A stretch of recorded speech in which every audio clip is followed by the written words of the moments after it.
विवेकानंद अस्पताल के कार्डियोलॉजी विभाग के वरिष्ठ डॉक्टर क्षितिज प्रसाद से खबरें अभी तक ने खास बातचीत की है। इस दौरान उन्होंने भारत में आम जनता विशेषकर युवाओं में बढ़ते हार्ट अटैक के मामलों पर चिंता जताई है और इससे बचाव के लिए महत्वपूर्ण सुझाव दिए हैं। सुनिए।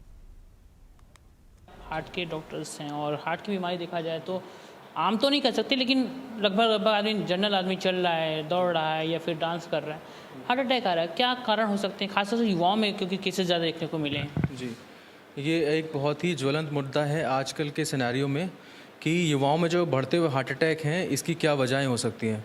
तो एक पुराने जो रिस्क फैक्टर जिसको बोलते हैं रह सकते हैं, जैसे शुगर का होना, ब्लड प्रेशर का होना, कोलेस्ट्रॉल का अधिक होना, वज़न ज़्यादा होना, एक्सरसाइज का ना करना, और कुछ न्यू रिस्क फैक्टर्स जो अभी हमारे करंट लाइफस्टाइल में जो आ गए हैं वो हैं, जैसे कि हम लोग एयर पोल्यूशन की बात करते हैं, सेडेंटरी लाइफस्टाइल, हम लोग का चलना फिरना लगभग बंद हो गया है, हम लोग एक्सेसिव स्ट्रेस लेते हैं अपने काम को लेके, हम लोग जिम में जाके एक्सेसिव हैवी वेट लिफ्टिंग करते हैं। तो ये सब रीजंस जो है वो कंट्रीब्यूट करते हैं सडन हार्ट अटैक के।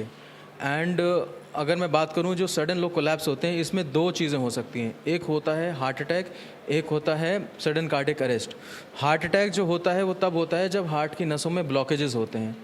उसमें पेशेंट को टिपिकल एक सीने में भारीपन होगा, पसीना होगा, घबराहट होगा, जो आमतौर पे जो एक चित्र प्रचलित है।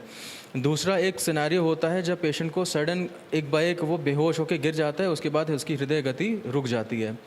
ऐसे सिनेरियो में इसको बोला जाता है सडन कार्डियक अरेस्ट। तो सडन कार्डियक अरेस्ट एक extreme form of heart attack में भी हो सकता है और कुछ ऐसी कंडीशंस में भी हो सकता है जिसमें कि आपकी हृदय गति सडनली रुक गई है या फिर बहुत तेज़ी से हार्ट तेज़ी से फड़फड़ा के रुक गया है, जो कि कुछ जेनेटिक कॉजेज़ भी जिसके होते हैं। जी सर, देखिए जाए CPR एक ऐसा माध्यम है कि लोगों को रिकवर किया जा सकता है, लेकिन कई बार होता है कि CPR देने के बाद भी कितना समय रहता है किसी पेशेंट के लिए, या किसी परिस्थिति में होता है कि हॉस्पिटल पहुंच जाए और उसे बचाया जा सकता हो? 10 में से एक ही मरीज़ जो है वो हॉस्पिटल में पहुंचा के बचाया जा पाता है अनफॉर्चुनेटली करंट सिनेरियो में। और अगर हम सही टाइम पे एक इफ़ेक्टिव, एक अच्छा CPR मुहैया करा पाएँ हमारी जनता को, तो इसकी संख्या 2 गुनी 3 गुनी हम लाइव्स बचा सकते हैं। तो CPR का जैसे कि फुल फॉर्म होता है कार्डियो पल्मोनरी रिसक्सिटेशन, मतलब हम उसके हार्ट और उसके लंग्स को रिसक्सिटेट करके जान बचा रहे हैं।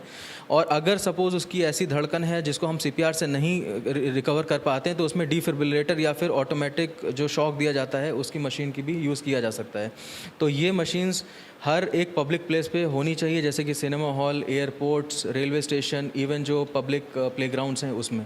बातचीत करने के लिए बिल्कुल आपने सुना डॉक्टर क्षितिज प्रसाद से, जिन्होंने कहा कि आपके आम जनजीवन के लिए, आम दिनचर्या आपकी बेहतर होनी चाहिए, जो कहीं ना कहीं आपके हार्ट के लिए बहुत फ़ायदेमंद होगी। और जो बीमारियाँ होती हैं या फिर कह सकते हैं जो अचानक होने वाली मौतें हैं, उनका जो दर प्रतिशत है वो भी कम हो सकता है। कम से कम मुकेश के साथ आकाश यादव, खबरें अभी तक, लखनऊ।